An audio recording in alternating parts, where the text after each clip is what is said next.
ఇప్పుడు కానీ నేను ఇద్దరిని ఇష్టపడుతున్నాను. ఇప్పుడు తనకి నేను అన్యాయం చేయలేను, నీకు అన్యాయం చేయలేను. అట్లెట్లా ఇష్టపడతావు మామయ్య ఇద్దరిని? అలాగే నాకు అన్యాయం చేస్తావా? నీకు నచ్చితే ఉండు, లేదంటే లేదు. డైవర్స్ ఇచ్చేరా. పాప పుట్టిన తర్వాత కొన్ని రోజులకి కొంచెం డిఫరెంట్గా బిహేవ్ చేయడం స్టార్ట్ చేశాడు మీ మామయ్య. మా మామయ్య. ఏమైంది ఏంటి అని అబ్జర్వ్ చేశాను. తెలిసింది ఏంటంటే మామయ్య వచ్చేసి వేరే అమ్మాయితో అక్రమ సంబంధం పెట్టుకున్నాడు. నేను అడిగాను, ఏంటి మామయ్య ఇది? నేను నిన్ను ఇష్టపడకపోయినా ఇష్టంగా సంసారం చేసి ఇష్టంగా నీతో పెళ్లి చేసుకున్నాయి, ఇష్టంగా ఉంటున్నాను. ఇలా నువ్వు వేరే అమ్మాయితో అక్రమ సంబంధం పెట్టుకొని నన్ను బాధ పెట్టడం నీకు ఇది ఎంతవరకు న్యాయం మామయ్య అని అడిగా. అయితే మామయ్య అంటున్నాడు, ఇప్పుడు నీకు ఇష్టం లేకపోతే డైవర్స్ ఇచ్చేస్తాను వెళ్ళిపో అంటున్నాడు. ఈరోజు పిల్లల వల్లనే నేను ఇంకొక ఆమెతో అక్రమ సంబంధం పెట్టుకుంటాను అనే గ్రౌండ్ కారణం చూపించడానికి వీలు లేదు అని నేను అనుకుంటున్నాను. మీరేమంటారు? దానికి ఏమంటారు ఆయన? మళ్ళీ ఇంకో పాపను కూడా పుడితే తను కూడా ఇలాగే ఉంటే ఆ పిల్లలను చూసుకుంటూ బాధపడుతూ బ్రతకలేం కదరా. అందుకని నేను ఇంకో ఆమెతో కనాలనుకుంటున్నాను. ఆయన మాటలకి ఏం నిలకడత్వం లేండి. మీరు లేకపోతే కూడా ఉండలేనన్నాడు ఒకప్పుడు. 6 ఏళ్ల తర్వాత ఇంకొక మహిళ వస్తే అంతే కదా, ఆ తర్వాత ఇంకొకరు ఎవరు వస్తే ఆమెను కూడా ఉండలే, నువ్వు అక్కర్లేదు, ఆమె కావాలి, జెడ్ కావాలని అంటాడు. పిల్లలు ఇలా పుట్టినందువలన నేను వంశాన్ని అభివృద్ధి చేయడానికి ఇంకొకళ్ళని ఉంచుకుంటాను లేదా ఇంకొకళ్ళతో నేను అక్రమ సంబంధాన్ని కొనసాగిస్తాను అనేటటువంటి మాట మాత్రం నిజం కాదు. టాపిక్ వచ్చానని చెప్పాను కదా. నాకు తెలుసు మామయ్య మీరు ఎక్కడికి వెళ్తున్నారో. నీ ప్రాబ్లం ఏంటి ప్రసన్న? తొందరగా రండి మామయ్య ఇంటికి. వస్తానని చెప్పాను కదరా, ఎందుకు? నాకు తెలుసు మామయ్య మీరు దాని దగ్గరికి వెళ్తున్నారు, నాకు తెలుసు. ఏంట్రా దాని దగ్గరికి వెళ్ళేది? ఇంకా మారవా మామయ్య నువ్వు? ఇంకా మారవా? నీకు మమ్మల్ని అసలు పట్టించుకోవటమే లేరు, ఎప్పుడు ఆమె దగ్గరికి వెళ్ళిపోతున్నారు మీరు. నువ్వు నాకు అవసరం లేదు, నేను ఎక్కడికి వెళ్తున్నాను నీకు తెలుసు కదా. నువ్వు నాకు వద్దు. అదేంటి మామయ్య అలా అంటున్నారు? నీకు ఇష్టం లేకపోతే చెప్పు, డైవర్స్ ఇచ్చేసి వెళ్ళిపో. లేదు అనుకుంటే మనం కలిసి ఉందాము, అడ్జస్ట్ అవుతానంటే చెప్పు.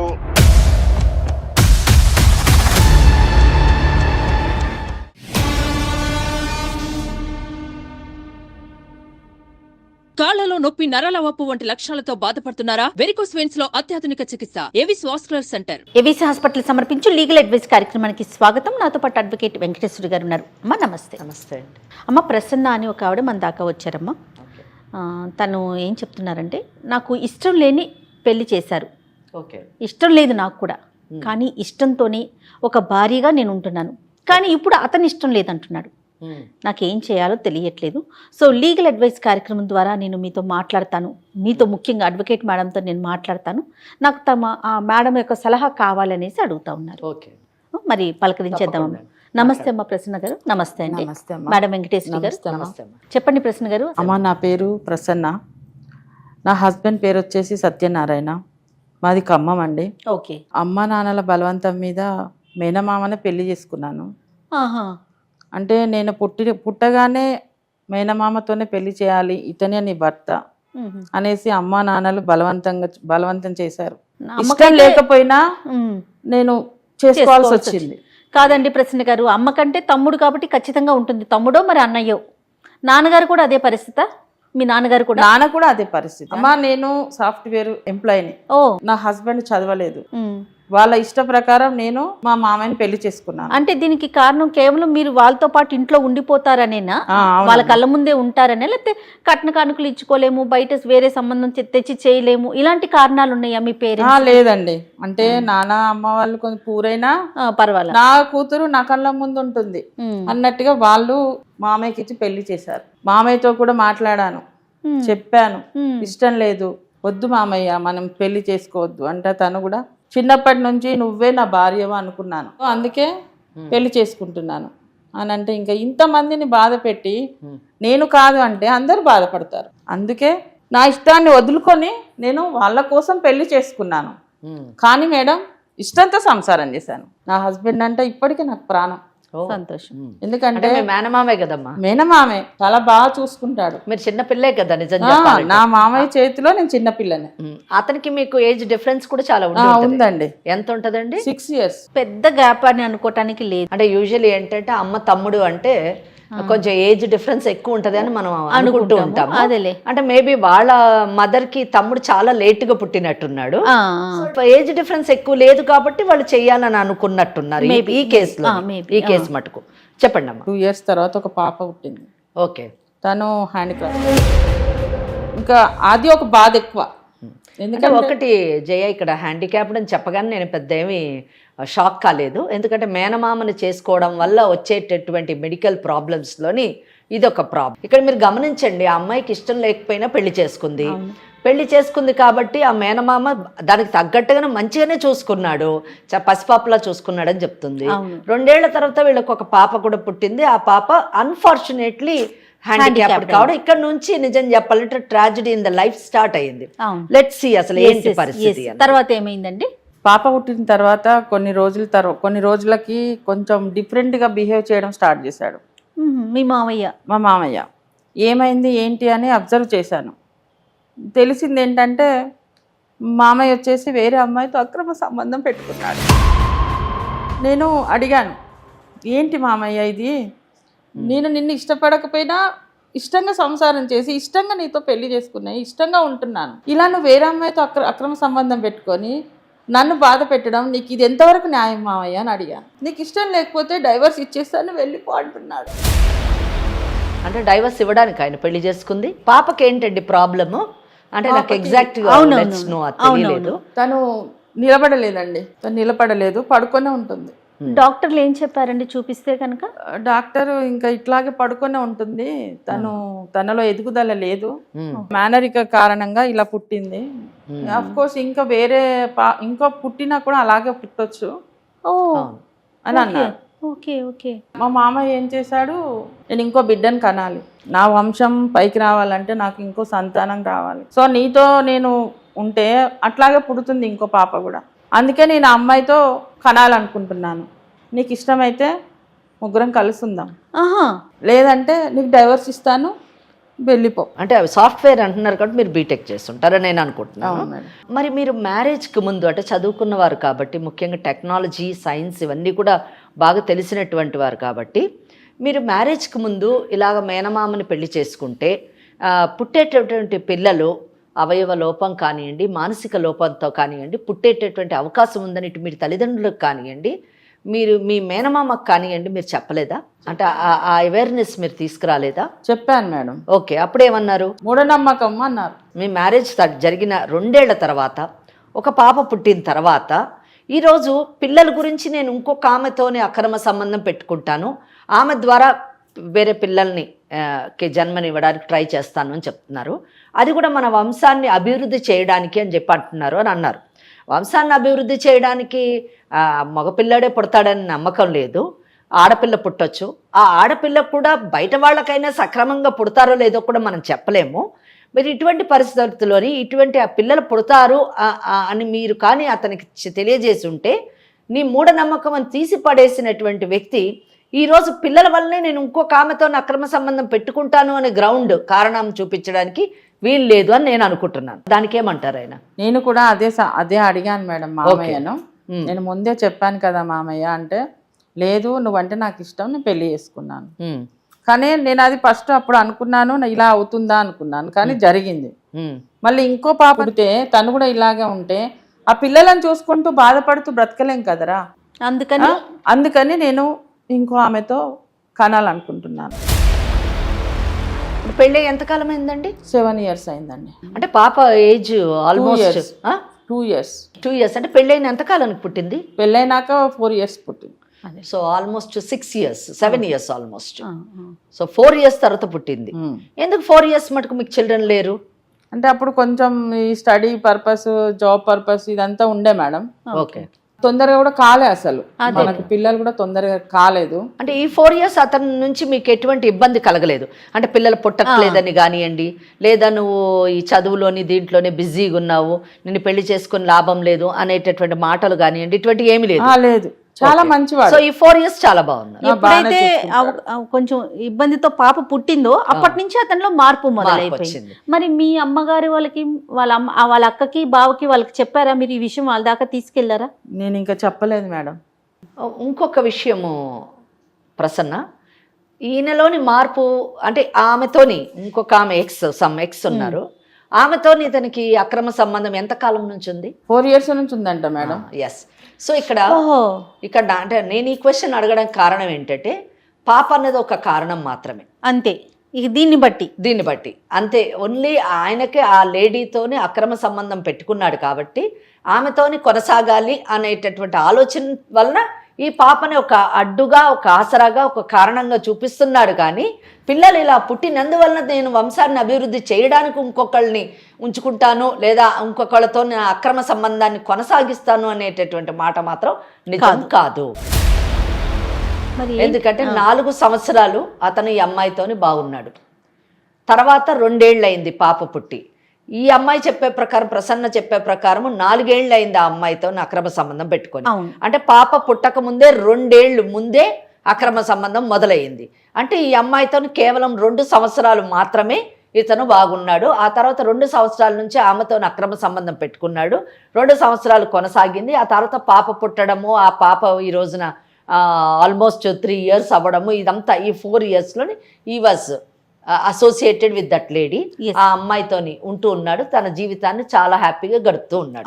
ఈ అమ్మాయి మాత్రము ఈ ప్రెగ్నెన్సీ పీరియడ్ 9 months కానివ్వండి, ఆ తర్వాత పుట్టిన తర్వాత సుమారు 3 ఏళ్ళు, అమ్మ పాపకు ఇప్పుడు 3 ఏళ్ళు, అంటే ఒక 4 ఏళ్ల నుంచి ఇటు పాప ద్వారా తను పాప వలన కలిగేటటువంటి బాధను అనుభవిస్తుంది. భర్త అనేటటువంటి వాడు మేనమామ ఇష్టం లేకపోయినా చేసుకొని ఎంతో ఇష్టంగా బ్రతికేటటువంటి చూసుకున్నటువంటి మేనమామ దూరం అవుతున్నాడు అనే వ్యధ కూడా ఈమెని తొలిచివేస్తుంది అన్నది మనం తెలుసుకోవాలి. ఇక్కడ మిగతా అంటే ఫ్యామిలీ పరంగా మిగతా అన్ని విషయాలు మంచి చెడు అవన్నీ బాగానే చూసుకుంటారండి? అన్ని బాగానే ఉంటాయి మేడం. ఇంట్లో ఫైనాన్షియల్ గా కానీ అంటే అతనికి ఏదో అతను ఏం చేస్తుంటారన్నారు? తను car driver madam. Car driver. Okay okay. నా శాలరీతోని నేను ఇంట్లో మెయింటైన్ చేసుకుంటాను. తనకు కొంత తక్కువ అమౌంట్ వస్తుంది. సో ఇంకో ఆమె ఉంది, ఆమె కూడా సాఫ్ట్వేర్. ఓహో, అమ్మాయి కూడా సాఫ్ట్వేరే. ఇంకా నేను అనుకుంటున్నాను తన శాలరీ నా శాలరీతోని నేను హ్యాపీగా బతికేయచ్చు అనే ఫీలింగ్ ఉందేమో అనుకుంటున్నాను. ఓకే, అట్లా కూడా అదృష్టవంతుడు, 2 సాఫ్ట్వేర్లు. మరి కార్ డ్రైవర్ కి చక్కగా. అంటే ఇక్కడ మనం గుర్తించాల్సింది ఏంటంటే, సమాజానికి మనం చెప్పాల్సింది ఏంటంటే, పెళ్లి చేసుకునేటప్పుడు కానివ్వండి, ఒక వ్యక్తిని మనము ఇష్టపడేటప్పుడు కానివ్వండి, అవతల వ్యక్తి యొక్క పరిస్థితి బ్యాక్గ్రౌండ్ కూడా చూడాలి. ఇక్కడ నేను అనేది చదువుకున్నవాడా చదువుకోలేనివాడా, ప్రేమకి చదువు అవసరం లేకపోవచ్చు, బ్రతకడానికి కలిసి జీవించడానికి చదువు అవసరం లేకపోవచ్చు, లేదా పెళ్లి చేసుకోవడానికి కూడా చదువు అవసరం లేదు.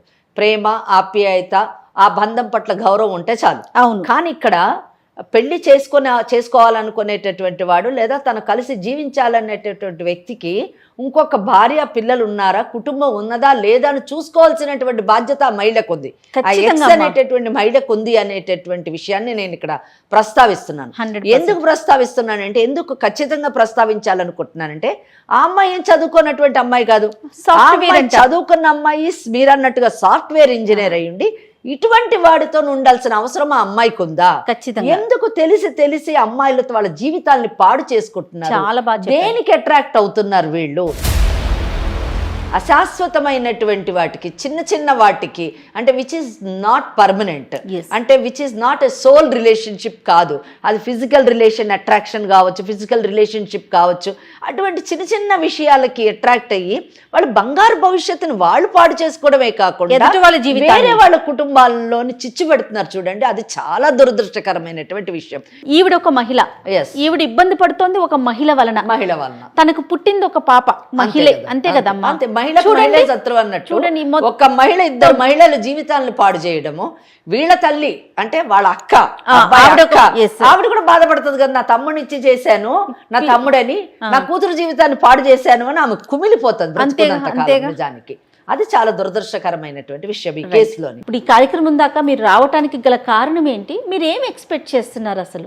నా హస్బెండ్ నాకు డైవర్స్ ఇస్తా అంటున్నాడు. ఓకే, నిజం చెప్పాలంటే నేను డైవర్స్ తీసుకోవడం నాకు ఇష్టం లేదు.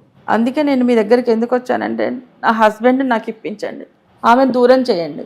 ఓకే, ఆమె లేకపోతే నేను ఉండలేను అంటున్నాడు మామయ్య. ఆయన మాటలకు ఏం నిలకడత్వం లేండి. మీరు లేకపోతే కూడా ఉండలేనన్నాడు ఒకప్పుడు.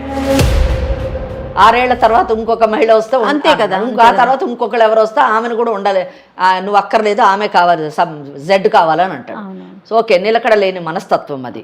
నేను ఒక్క ప్రశ్న అడగాలనుకుంటున్నా, అంటే నా భర్త నాకు కావాలి అని మీరు అన్నారు, నా భర్తను నాకు ఇప్పించండి అని అన్నారు, ఆ మహిళను దూరం చేయండి అన్నారు. చాలా చక్కటి, నిజానికి చట్ట పరిధిలో ఉన్నటువంటి రిలీఫ్స్ మీరు అడిగారు. కానీ ఆ రిలీఫ్స్ని ఇప్పించే ముందు ఒక క్రూషియల్ పాయింట్ నేను అడగదలుచుకున్నాను. ఒకవేళ మీ మేనమామ ఆ మహిళని మర్చిపోయి మీతోని తన జీవితాన్ని యథావిధిగా కొనసాగిస్తే, మళ్ళీ మీకు పిల్లలు పుట్టేటటువంటి అవకాశం లేకపోయినా, ఒకవేళ ఉన్నా ఇటువంటి పిల్లలే పుడతారు అంటే ఆ అవకాశాన్ని మీరు వదులుకోవడానికి సిద్ధంగా ఉన్నారా? మరి మీ వైవాహిక జీవితాన్ని పిల్లలు లేకుండా, లేదా ఉన్నటువంటి ఈ బిడ్డని సక్రమంగా పెంచుకుంటూ ముందుకు వెళ్ళాలనుకుంటున్నారా? లేదో డిసైడ్ అయితే చట్ట పరిధిలో 100% షీ సేఫ్. ఈ అమ్మాయి ప్రసన్నకు ఆల్ రైట్స్ ఉన్నాయి, she safe. We can 100% we can see that that girl is thrown out of this family. But the thing is that whether these two people will be happy or not, will they lead happy marital life or not, is to be decided first. కనుక ముందు మనము ఈ విషయాలు మీరు ఆ అమ్మాయితో మాట్లాడండి. Right. At the same time వాళ్ళ మేనమామతో కూడా మాట్లాడండి. ఆ తర్వాత మనం ఏ విధంగా అతను చేసేటటువంటి పనులు చట్ట విరుద్ధమైనవి అని అతనికి ఎక్స్ప్లెయిన్ చేద్దాము. Will try to counsel that girl also చేసి మనం ఈ అమ్మాయిని కాపాడడానికి ట్రై చేద్దాం. డెఫినెట్గా అమ్మా, డెఫినెట్గా. చూడండి ఎంత వ్యాలిడ్ పాయింట్ చెప్పారంటే, ఒకవేళ మాట్లాడి ఓకే చేసినా మరి ఏంటి ఫర్దర్గా, రేపటి రోజున వచ్చే పిల్లలు ఇలానే ఉంటారు అని క్లియర్గా తెలిసినప్పుడు మరి దానికి సంబంధించి మీరు ఏం చేయదలుచుకున్నారు? నేను మామయ్యతోనే ఉండాలనుకుంటున్నాను మేడం. రైట్. పిల్లలు లేకపోయినా పర్వాలేదు, మామయ్యతోని ఉంటూ ఉన్న పాపనే బాగా చూసుకోవాలనుకుంటున్నాను. ఎగ్జాక్ట్లీ, అది మీ ఒపీనియన్. అదమ్మా, తనైతే కట్టుబడి ఉన్నారు. చెప్పాలంటే జయగారామ తీసుకున్న నిర్ణయం చాలా గొప్ప నిర్ణయం. మన నోటి నుంచి మనం చెప్పకూడదు, ఎందుకంటే ఒకళ్ళ జీవితాన్ని శాసించేటటువంటి అధికారం ఇంకొక వ్యక్తికి ఉండదు. ఇక్కడ భార్యాభర్తలు అంటే తల్లి తండ్రి ఇద్దరు కూడా వేరైతే ఆ చిన్నారి జీవితం ఎలా పోతుంది? అవును. ఆల్రెడీ భగవంతుడు శాపానికి గురైనటువంటి ఆ పసిది ఆ తల్లిదండ్రులు ఇద్దరి ప్రేమకు ఆప్యాయతతోని పెంచబడితే తప్పకుండా ఆమెలోని చలనం వచ్చి ఆమె ముందుకి కొద్ది కాలం మంచిగా బ్రతికేటటువంటి అవకాశం ఉంటుంది అనేటటువంటి ఆలోచన నాకుంది. ఈ విషయంలోని నిజం చెప్పాలంటే ఫాదర్ ఎవరైతే సత్యనారాయణ ఉన్నారో ఆ సత్యనారాయణ దయతోని ఆలోచించాలి, కరుణతోని ఆలోచించాలి, బాధ్యతతోని ఆలోచించాలి. తాను ఒక తండ్రి అన్న విషయాన్ని మర్చిపోకుండా ఇక్కడ మేనగోడల కంటే కూడా తన కడుపును పుట్టినటువంటి బిడ్డ గురించి అవసరమైతే ఎంత త్యాగమైనా ఆయన చెయ్యాలి. నిజం చెప్పాలంటే చేసేటటువంటి పరిస్థితికి మనం ఆయనను తీసుకొని రావాలి. డెఫినెట్గా మీరు ఒకసారి కాల్ చేయమంటారా? తప్పకుండానండి. ఓకే. మీరు ఇక్కడ దాకా వస్తున్నట్టు తెలియదేమో బహుశా. చెప్పలేదు మేడం. ఓకే, ఒకసారి చెప్పండి. ఇట్లా లీగల్ అడ్వైస్ కార్యక్రమానికి వచ్చాను, మనతో పాటు మేడం ఉన్నారు, అడ్వకేట్ మేడం కూడా ఉన్నారు అని చెప్పి మాట్లాడండి. ఒకసారి ముందు మీరు మాట్లాడండి, ఆయన ఏమంటారో చూద్దాం. కాల్ చేస్తారండి.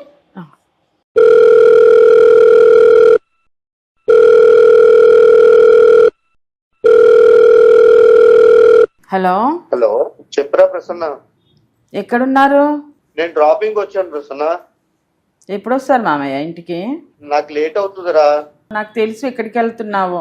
డ్రాపింగ్ వచ్చానని చెప్పాను కదా. నాకు తెలుసు మామయ్య మీరు ఎక్కడికి వెళ్తున్నారో. నీ ప్రాబ్లం ఏంటి ప్రసన్న? నాకు తెలుసు మామయ్య మీరు దాని దగ్గరికి వెళ్తున్నారు, నాకు తెలుసు.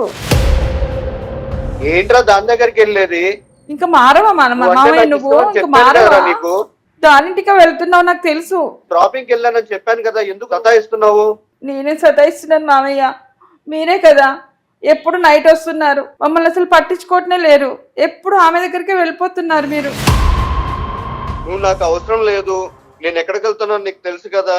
నీకు ఇష్టం లేకపోతే చెప్పు, డైవర్స్ ఇచ్చేసి వెళ్ళిపో. లేదు అనుకుంటే మనం కలిసి ఉందాము, అడ్జస్ట్ అవుతానంటే చెప్పు. ఎలా ఉంటాను మామయ్య నువ్వు ఇంకో లేడీతో ఉంటే? మన పాప గురించే కదరా. అది కాదు మామయ్య, ఇప్పుడు మనకు పిల్లలు కావాలి అంటే ఇంకో వేరే సొల్యూషన్ వెతుక్కుందాం కదా, దానికోసం ఇంకో అమ్మాయిని పెట్టుకోవాలా? అది కాదురా, తనంటే నన్ను ఇష్టపడింది తను, నేను తనని ఇష్టపడ్డాను. నేను అంటే నేను ఇష్టపడలేదా మామయ్య నిన్ను? నువ్వు నన్ను ఇష్టపడలేదా? అనట్లేదురా, నువ్వంటే ఇష్టమే నాకు, ఇద్దరిని ఇష్టపడుతున్నాను. ఇప్పుడు తనకి నేను అన్యాయం చేయలేను, నీకు అన్యాయం చేయలేను. అట్లెట్లా ఇష్టపడతావు మామయ్య ఇద్దరిని? నాకు అన్యాయం చేస్తావా? నీకు నచ్చితే ఉండు, లేదంటే లేదు. అట్లా అనొద్దు మామయ్య. సత్యనారాయణ గారు, నేను వెంకటేశ్వరి లాయర్ని. మీరు చక్కగా నిజం చెప్పాలంటే ఒక డ్రైవర్లా కాకుండా చాలా చదువుకున్నటువంటి వ్యక్తిలాగా సంస్కారంగా మాట్లాడుతున్నారు. కానీ మీ జీవితంలో మాత్రం ఆ సంస్కారాన్ని ప్రదర్శించకపోవడం చాలా దురదృష్టం అండి. నేను చదువుకోలేదు మేడం. కానీ చదువుకోకపోయినా తల్లిదండ్రుల మాటకి, మీ అక్క మాటకి తల వంచి మీరు మీ మేనగోడలను పెళ్లి చేసుకున్నారు. మీకు పాప పుట్టి ఎంతకాలం అయింది? 3 years మేడం. ఈ అమ్మాయి అంటే ఇంకొక అమ్మాయితో మీరు ఇప్పుడు ప్రేమలో ఉన్నారు కదా, ఆ అమ్మాయి ఎప్పుడు పరిచయం అయిందండి మీకు? 4 years మేడం. 4 years అంటే ఎంత, ఆమె పేరేంటండి? ఆమె పేరు దివ్య మేడం. దివ్య. అంటే మీకు ఆమె పరిచయమై 4 ఏళ్ళు అయ్యింది. ఇక్కడికి ఓకే, ఇది పక్కన పెడదాము. మీరు ఎందుకు అసలు ఇప్పుడు మీ మేనగోడల్ని వదిలేయాలనుకుంటున్నారండి? మేడం ఇప్పుడు పాప వల్ల మేడం తనకి మీ మామయ్య నువ్వు చేసుకోవాలని చెప్పి చేశారు. ఆ ఇష్ట ప్రకారంగానే చేసుకున్నాం మేడం, పెద్దలు అంగీకరించుకొని. ఓకే. దాని కారణంగా మాకు పుట్టిన పిల్లలు జెనెటిక్ డిసార్డర్ తో పుట్టారు. ఓకే. నేను కొందరు తెలిసిన డాక్టర్ వాళ్ళతోటి కొంచెం అంటే క్యాబ్ లో పరిచయం వస్తువులు వాళ్ళతోటి మాట్లాడితే వాళ్ళు చెప్పారు, ఇలాగ మీరు ఇంకో ప్లాన్ చేసినా నెక్స్ట్ దానికి పుట్టే అవకాశం ఉంటది అని అన్నారు. దాని గురించి నేను ఏంటంటే ఇంకొక అమ్మాయి తోటి కొంచెము కలిసి ఉండడం జరుగుతుంది. ఆ అమ్మాయి పరిచయం అయ్యి మీకు 4 ఏళ్ళు అయింది.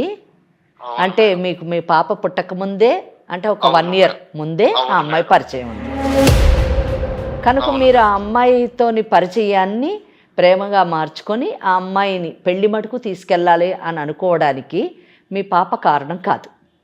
ఏమంటారు మీరు? అదే కరెక్ట్. రిలేషన్ లేదు మేడం. మెల్లమెల్లగా మాకు కొంచెము ఫ్యామిలీలో డిస్టర్బెన్స్ వచ్చి. ఏం డిస్టర్బెన్సెస్ వచ్చాయండి? అంటే పాప వల్లే మేడం, కొంచెం చికాకులు గొడవలు అలాంటి. ఓకే అండి, ఇప్పుడు కాదండి, పాప ఆ మొక్కదానికే పాప కాదు, ప్రసన్నకు ఒక్కడికే, మీ మేనగోడలకు ఒక్క ఆమెకే పాప కాదు, మీకు కూడా కూతురే. ఇద్దరికి చికాకులు కానివ్వండి, త్యాగం కానివ్వండి, కష్టాలు కానివ్వండి, ఆ బిడ్డ గురించి మీరు ఎన్నైనా సహించాలండి. ఎందుకంటే మీరిద్దరూ కలిసి ఆ అమ్మాయిని ప్రపంచంలోకి తీసుకొచ్చారు. మీ తప్పుల వలన, మీ పెద్దల తప్పుల వలన, అదే తెలియని తనం వలన మీరు ఒక పసిదాన్ని భవిష్యత్తు, పసిదాన్ని జీవితాన్ని అస్తవ్యస్తం చేశారు. ఎంత దయనీయం అండి! ఆ అమ్మాయి బ్రతికున్నంత కాలం ఆ మంచంలోనే మాట పలుకు లేకుండా, చలనం లేకుండా అలాగే ఉండడం ఎంత దురదృష్టకరమైనటువంటి జీవితం అండి, ఎంత దయనీయమైనటువంటి జీవితం అండి. అటువంటి బిడ్డను చూసినప్పుడు మనకి నిజానికి అసలు కడుపులో తరుక్కుపోతుందండి. ఆ అమ్మాయి ఎలా బ్రతుకుతుంది అని ఆ అమ్మాయి భవిష్యత్తు తలుచుకుంటేనే చాలా అగమ్యగోచరంగా ఉంటుంది. అటువంటి బిడ్డను మీరు పెంచి పెద్ద చేసి కళ్ళల్లో పెట్టుకొని, కడుపులో పెట్టుకొని కాపాడవలసింది పోయి ఆమె పాటిని ఆమెను వదిలేసి మీరు ఇంకొక మహిళతోని ప్రేమగా నడపడం అన్నది ఎంత ఒక బాధ్యత కలిగినటువంటి తండ్రి చేయాల్సిన పనేనా అండి? ఎంత దురదృష్టం అండి! ఏమండి, సాధారణంగా చాలా ప్రాంతాల్లోని మేనమామ అంటే తండ్రితో సమానం అంటారండి. ఇక్కడ మీ తల్లిదండ్రులు అంటే మీ అక్క ఏవైనా కారణాలు కావచ్చు, వినండి, కారణాలు ఏమైనా కావచ్చు, తన బిడ్డను మీ చేతిలో పెట్టింది, మీరు బిడ్డగా చూసుకుంటారని. ప్రసన్న కూడా తను మాట్లాడినప్పుడు మా మావయ్య నన్ను కన్న బిడ్డలా చూసుకున్నాడు అని చెప్పింది. 2 సంవత్సరాల పాటు చక్కగా చూసుకున్నాడు అని చెప్పింది. అలా చూసుకున్న మీరొక తండ్రి అయినప్పుడు, అంటే మీ మేనగోడలనే బిడ్డగా చూసుకున్న మీరు, మీ కడుపును పుట్టినటువంటి బిడ్డని ఇంకా అద్భుతంగా ప్రేమగా చూసుకోవాల్సినటువంటి మీరు ఆ బిడ్డని వదిలేసి, అలా అంతేకాకుండా బిడ్డలాంటి మీ మేనగోడల్ని విడాకులు తీసుకొని వెళ్ళిపో అని అనడము ఏమండి? మనుషులు మానవత్వం ఉన్నటువంటి ఏ తండ్రి అయినా చేసేటటువంటి పని అండి? చెప్పండి మీరే. మరి ఏం చేయను మేడం? చేయడానికి చాలా ఉందండి. ఏమి చెయ్యాలి అని అనొద్దండి. ఏమి చెయ్యాలి అని ప్రశ్నించేటటువంటి పని మీరు చేయట్లేదు. ఏమి చెయ్యాలి అని ప్రశ్నించడానికి మీకు ఆ హక్కు లేదు. ఆ ప్రశ్నకి సమాధానం మేము ఇవ్వగలము. ఏం చెయ్యాలంటే ఆమెను వదిలేయాలి. ఎందుకంటే ఇప్పుడు ఆమెమి తల్లి కాలేదు, ఆమె జీవితం లేకుండా లేదు. నాకు ప్రసన్న చెప్పింది, ఆ అమ్మాయి ఒక బీటెక్ చదివినటువంటి అమ్మాయి సాఫ్ట్వేర్ ఇంజనీర్లకు పనిచేస్తుంది అని చెప్పారు. మీరు ఆ అమ్మాయికి అన్యాయం చెయ్యను అని అంటున్నారు. దివ్యాకి మీరు చేస్తుంది అన్యాయమేనండి. ముగ్గురు కలిసి ఉందాము అని అంటున్నారు. మీరు ముగ్గురు కలిసి ఉండడానికి అవకాశం ఉండదండి. అందుకే మీరు ఈ అమ్మాయిని డైవర్స్ ఇమ్మని చెప్తున్నారు. ఇక్కడ మీరు మేనగోడలకు డైవర్స్ ఇస్తే మేనగోడలతో పాటు కన్న కూతురుకు కూడా మీరు అన్యాయం చేసిన వాళ్ళు అవుతారు. మేనగోడలకు అది కాదండి సొల్యూషన్. అక్కడ ఆ అమ్మాయిని వదిలేస్తే ఆ అమ్మాయికి బంగారు భవిష్యత్తు ఉంది. ఆ అమ్మాయికి తగినట్టు ఆ స్థాయిలోనే ఆమె ఇంకొకరిని పెళ్లి చేసుకొని అద్భుతమైనటువంటి జీవితాన్ని ఆమె జీవించగలదు. అదే మీరు కానీ ఆ అమ్మాయిని పెళ్లి చేసుకుంటే ఆ అమ్మాయికి పెళ్లి అనే స్టేటస్ ఉండదు, భార్య అనేటటువంటి గౌరవం ఈ సమాజంలో లభించదు. చట్టపరంగా ఆమె ఎప్పటికీ మీకు భార్య కాలేదండి. ఇంకొక విషయం చెప్తున్నానండి, జాగ్రత్తగా వినండి. మీరు పెళ్లి చేసుకోవాలని అనుకున్నారు, మీరు అన్నారు డాక్టర్స్ నేను కన్సల్ట్ చేశాను, మళ్ళీ పిల్లలు పుడితే కూడా ఇలాగే పుడతారు అని చెప్పారు అని అన్నారు. ఏమండి డాక్టర్స్ ఎందుకండి? మీ మేనగోడలే పెళ్లికి ముందు చెప్పింది ఇలాంటి మేనరికాలు పెళ్లి చేసుకుంటే పుట్టేటువంటి పిల్లలు అస్తవ్యస్తంగా పుడతారు అని చెప్పినప్పుడు అవన్నీ మూఢనమ్మకాలను మీరే కొట్టేశారు కదండి కదా. ఎందుకండి ఏ తప్పు కామకి మీరు శిక్ష వేస్తున్నారు మీ మేనగోడలకి? చదువుకున్నందుకు శిక్షణ, మీ అక్క కడుపును పుట్టినందుకు శిక్షణ, తల్లిదండ్రుల మాట విని తల వంచుకొని మిమ్మల్ని పెళ్లి చేసుకున్నందుకు శిక్ష పడాలా, లేదా మీతోని ప్రేమగా ఇన్ని సంవత్సరాలు కాపురం చేస్తున్నందుకు శిక్ష పడాలా, లేదా తన కడుపున ఇటువంటి బిడ్డ పుట్టి నిత్యము బాధకు లోనవుతున్నందుకు శిక్ష అండి? ఎందుకు శిక్ష అండి? ఎందుకు శిక్ష విధిస్తున్నారు చెప్పండి? కారణం లేకుండా శిక్ష విధించడం ఎంత తప్పండి? అది ఎంత పాపం చెప్పండి? మీరు దివ్యాని కానీ పెళ్లి చేసుకోవాలంటే మీరు ప్రసున్నాని విడాకులు ఇవ్వాల్సి వస్తుంది. ప్రసున్న మీరు విడాకులు ఇవ్వమంటే ఐఎమ్ రెడీ మామయ్య అని చెప్పేసి విడాకులు ఇస్తుంది అని అనుకుంటే మాత్రం అది తప్పండి. ఎట్టి పరిస్థితిలోనే ఆమె మీకు విడాకులు ఇవ్వదు. ఎందుకంటే ఆమె విడాకులు ఇవ్వాల్సినటువంటి అవసరం ఆమెకి లేదు. హలో, వింటున్నారా? వింటున్నాను మేడం. మీరు విడాకులు తీసుకోవాలనుకుంటే మీకు హిందూ వివాహ చట్టం ప్రకారము సెక్షన్ 13 కింద విడాకులు తీసుకోవడానికి కారణాలు చెప్పారండి. ఆ కారణాల్లో ఏ కారణంలో కూడా మీ కేసు పడటం లేదు, మీకు విడాకులు వచ్చేటటువంటి అవకాశము లేదండి. కనుక మీకు విడాకులు రాదు. అంతేకాకుండా మీరు ఒకవేళ విడాకులు తీసుకోను, మీ ఇష్టం ఉన్నట్టు చేసుకోండి, నేను నాకంటూ ఒక చట్టం ఉంది, నా ఇష్టం ఉన్నట్టు నేను చేస్తాను అని అనుకుంటే మాత్రము మీరు సెక్షన్ 82 కింద మీకు 7 సంవత్సరాల శిక్ష, అంటే భార్య బ్రతికుండగా ఇంకొక మహిళను కానీ మీరు పెళ్లి చేసుకుంటే సెక్షన్ 82(1) కింద మీకు 7 సంవత్సరాలు శిక్ష పడుతుందని. శిక్ష పడ్డప్పుడు కట్టుకున్న భార్య కూడా ఆమె జీవితం నాశనం అవుతుంది, ప్రేమించినటువంటి ఆ దివ్య జీవితం నాశనం అవుతుంది. మీరు 7 సంవత్సరాలు జైల్లో ఉండి, ఇప్పుడు 35 ఏళ్ళు ఉండి ఉంటాయి మినిమమ్, మీరు 7 అంటే 42 ఏళ్ళకి బయటకు వస్తారు. బయటకు వచ్చేసరికి ఎవరి దారిని వాళ్ళు పోతారు, మీ జీవితం అస్తవ్యస్తం అయిపోయి ఉంటుందండి. కనుక ఇటువంటి పరిస్థితుల్లోని మీరు ఈ క్రిమినల్ కేసుల్లో పడి ఇటు భార్యకి అన్యాయం చేసి అటు ప్రేమించినటువంటి అమ్మాయికి ఎటు కాకుండా చేసి, నాకు తెలిసి ఆ అమ్మాయి ఏం మీ గురించి 7 ఏళ్ళు వెయిట్ చేయదండి, శుభ్రంగా ఇంకోళ్ళు పెళ్లి చేసుకుని హ్యాపీగా తన జీవితాన్ని తను జీవిస్తుంది. కనుక ఇటువంటి పరిస్థితుల్లోని మీరు ఇటువంటి తప్పుడు నిర్ణయం తీసుకోవడము, చట్టానికి విరుద్ధమైనటువంటి నిర్ణయం తీసుకోవడము, ఏమండి 2 ఉంటాయండి, తప్పు ఒకటి, నేరం ఒకటి. తప్పు చేస్తే పర్వాలేదండి, సరిదిద్దుకోవచ్చు. నేరం చేస్తే సరిదిద్దుకోలేమండి. తప్పుకి శిక్ష మనమే వేసుకుంటాము, నేరానికి శిక్ష చట్టం వేస్తుందండి. అది చాలా కఠినంగా ఉంటుంది, దాన్ని తప్పించుకోవడం చాలా కష్టం.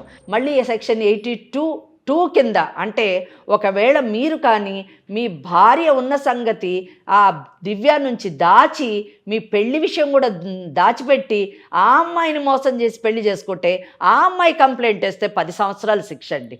కనుక ఎందుకండి ఇన్ని శిక్షలు పడాల్సిన అవసరం మీకు లేదు. మీరు చాలా మంచి వ్యక్తి, నాకు తెలుసు, నాకు అర్థమవుతుంది. మీ భార్య చెప్పడమే కాదు, మీ మేనగోళ్ళు చెప్పడమే కాదు, మీ మాట ద్వారా నేను అర్థం చేసుకున్నాను. అన్నిటికంటే మీరు కూడా తల్లిదండ్రుల మాటను కాదనలేక, మీ అక్క మాటను కాదనలేక, తన కూతురు తన కళ్ళ ముందే ఉంటుందని ఆశించినటువంటి మీ అక్క కోరికని నెరవేర్చాలనేటటువంటి కోరికతో మీరు పెళ్లి చేసుకున్నారండి. ఎంత గొప్ప విషయం అండి. ఒక్కటే చెప్తున్నాను, మీరు ఇంత చక్కగా అడిగారు, నాకు చాలా సంతోషంగా ఉంది. 2 పిల్లలకి అంటే మీ మేనగోడలకి, మీ కడుపును పెట్టినటువంటి బిడ్డకి అన్యాయం చేయొద్దండి, ప్లీజ్ అన్యాయం చేయొద్దు. ఇంకొక అమ్మాయిని కూడా, ఆ అమ్మాయి జీవితం కూడా నాశనం చేయొద్దండి. ఎందుకంటే మీ మేనగోడలు బీటెక్ చదువుకున్నటువంటి మిమ్మల్ని పెళ్లి చేసుకొని తను సంపాదిస్తూ తను కాస్త కూస్తో ఆర్థికంగా మీ కుటుంబానికి సహకరిస్తూ మీ ఒక బిడ్డకి జన్మనిచ్చిందండి. ఆ బిడ్డకి మీ 2 కావాలండి. తండ్రి ఆలనా పాలన కావాలి, తల్లి ప్రేమ ఆప్యాయత కావాలండి. ఈ 4 ఆ అమ్మాయికి ఇవ్వండి. ఆ బిడ్డకి ఎలాగూ భగవంతుడు అన్యాయం చేశాడు, మీరు అన్యాయం చేయొద్దండి. మీరిద్దరూ కలిసి చక్కగా ఆ బిడ్డని పెంచుకోండి. నాకు అమ్మా నాన్న ఉన్నారు అనే ఒక తృప్తినన్నా ఆ బిడ్డకి మిగల్చండి. ఆ బిడ్డని కనీసం మానసికంగా మీ పెంపకంలోని చక్కగా పెరిగేటటువంటి అవకాశాన్ని కల్పించండి. దివ్య వేరే పెళ్లి చేసుకుంటుంది, అవసరమైతే దివ్యతో నేను మాట్లాడతాను. జయ గారు మంచి కౌన్సిలింగ్ చేస్తారావండి, పిలిచి మేమిద్దరం కూర్చొని మాట్లాడి ఆ అమ్మాయిని ఒప్పించి చక్కగా అమ్మాయి వేరే అబ్బాయిని పెళ్లి చేసుకొని సెటిల్ అయ్యేటట్టుగా మనము ఆమెలోని మార్పును తీసుకొని వద్దాం. ముందు మీరు మారండి ప్లీజ్. మీరు మీ భార్యతోని మీ బిడ్డతోని హ్యాపీగా బతకాలని మేము కోరుకుంటున్నాము. మీరు ఒక్కసారి మా దగ్గరికి రండి ప్లీజ్, రండి, ఒక్కసారి రండి. జయ మేడంని కలవండి, వారు చెప్తారు. మేము కూర్చొని మాట్లాడి సెటిల్ చేద్దాము చక్కగా, ఎవరికి గొడవ లేకుండా. అంటే మీరు ఆ అమ్మాయి ఏమన్నా దివ్య ఏమన్నా చేస్తుందని భయపడుతున్నారేమో, ఆ అమ్మాయికి మేము కౌన్సిలింగ్ చేస్తాము. ఆ అమ్మాయిని మనము అమ్మాయిని సెటిల్ అయ్యేటట్టు చేద్దామండి. చేసి మీ లైఫ్ మీరు please take care of your wife. మీ భార్య మీ బిడ్డని బాగా చూసుకోండి. జయ మేడంతో ఒక్కసారి మాట్లాడండి మీరు. ఆవిడ మీకు ఎలా రావాలి ఏంటి అన్ని విషయాలు చెప్తారు ఆవిడ. విన్నారుగా సత్యనారాయణ గారు, ఇంత చక్కగా కోపం లేకుండా, అంటే మీ ఇద్దరు కలిసి ఉండాలని ఒక మంచి ఉద్దేశంతో ఎంతో ఓపికతో మాట్లాడారు. దయచేసి ఆలోచించండి. నేను నా నెంబర్ షేర్ చేస్తాను, మీకు లొకేషన్ కూడా పెడతాను. ఒకసారి మేడంది, మన వెంకటేశ్వరి మేడంది మనం అపాయింట్మెంట్ తీసుకొని ఒకసారి కూర్చొని మాట్లాడుదురు కానీ, సరేనండి? రైట్. మీ వైఫ్తో, మీ మేనకోడలతో ఒకసారి మాట్లాడండి. అరే ప్రసన్న, సారీ రా ప్రసన్న. రండి మామయ్య, ఒకసారి వెళ్ళి కలుద్దాం మేడం. రండి మామయ్య. అలాగే రా. సారీ. రైట్ అమ్మా. మా వేదిక దాకా వచ్చినందుకు ఈ ప్రోగ్రామ్ లీగల్ అడ్వైజ్ అయి ఉండొచ్చు, బట్ చట్టం దాకా వెళ్లకుండా మ్యాక్సిమం సమస్యని ఇక్కడే పరిష్కారం చేసే దిశగానే మేడం ఆలోచిస్తారు. ఆ విధంగానే మనం చెప్పటం, అతను ఒప్పుకోవటం కూడాను. అతనిలో కూడా మంచితనం ఉందమ్మా.